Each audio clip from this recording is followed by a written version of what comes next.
Hola clase, estoy aquí otra vez para explicar el otro verbo de saber algo, que es conocer.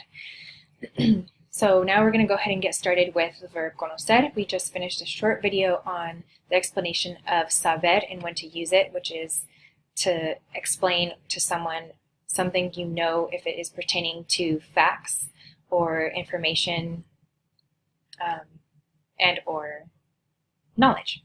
So again, conocer is also to know, but again, it is used only when you are speaking specifically to knowledge of a person, a personal connection or familiarity with a person, place, or thing.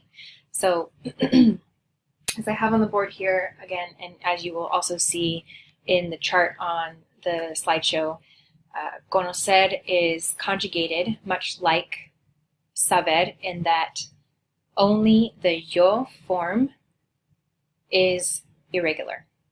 So for the first person yo, conocer is conjugated differently. Now, as you look at the conjugations here and you compare them to the left-hand side with saber, there is a difference in how that is conjugated. Yo sé versus yo conozco, and that is because of our CE sound in Spanish. When E follows the C, it makes a S sound, much like in English. But in this case, because we don't want to conjugate the yo form into conozco, because that is what we would have if we removed the ER and just added an O. It sounds very odd and weird. So in order to align it with the same sound as the following persons, such as conoces, tú conoces, él, ella, or usted conoce, nosotros conocemos, or ellos, ellas, or ustedes conocen, the yo form, you will remove the ER, but you will place a Z in front of the C and add an O to create yo conozco. And this now becomes a much more similar sound to the rest of the way the verb is conjugated. Again, conocer means to know or be familiar with a person, place, or thing. So in these examples given here in the PowerPoint, you'll see that conocer is conjugated as ¿Tú conoces la ciudad de Nueva York? Do you know New York City? Another way to say that is, are you familiar with New York City? Or it's not literally translated this way, but have you been to New York City? So when you're saying that you know it, it's because you've been there and you've experienced it. And that is how we use the verb conocer. So for example, I could ask, ¿Has visitado la ciudad de Nueva York? Have you visited New York City? But in this case, it's just basically another form of asking the same question. The second example, no conozco a tu amigo Esteban. I don't know your friend Esteban. Again, that is a personal connection, and it's asking about a person.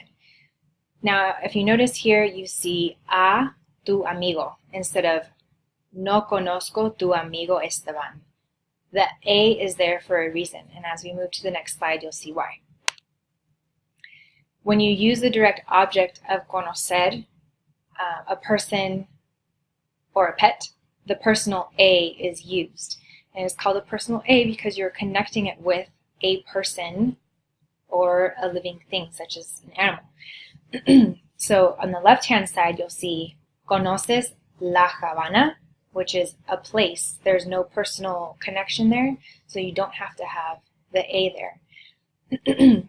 As opposed to, on the right-hand side, conoces a Celia Cruz? Do you know Celia Cruz? The personal A is added to specify that it is a personal question. Do you know this person?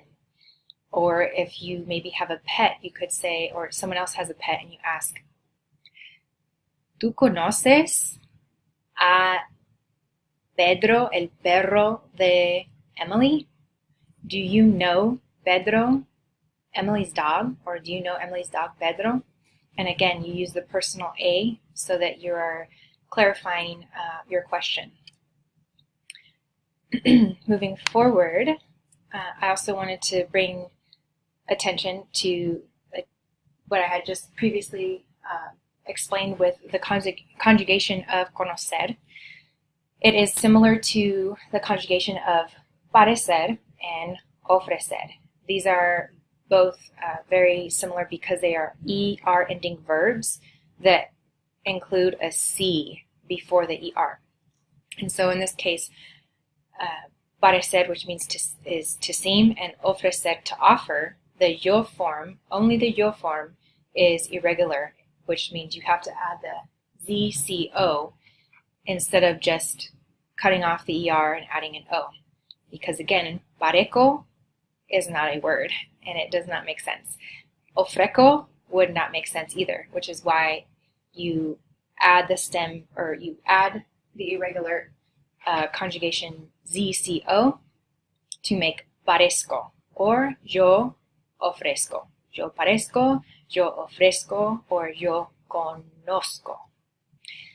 So that's the gist of it. And again, here at the bottom, you'll see this is the last slide, and this is just to identify the difference between conducir, which is to drive, and traducir, which is to translate, which also have irregular yo forms, much like parecer, ofrecer, and conocer, but these are irregular also in the nosotros conjugation, which is why I was wanting to bring to your attention that it is different. And the reason why is because you'll see that conducir and traducir are IR ending verbs,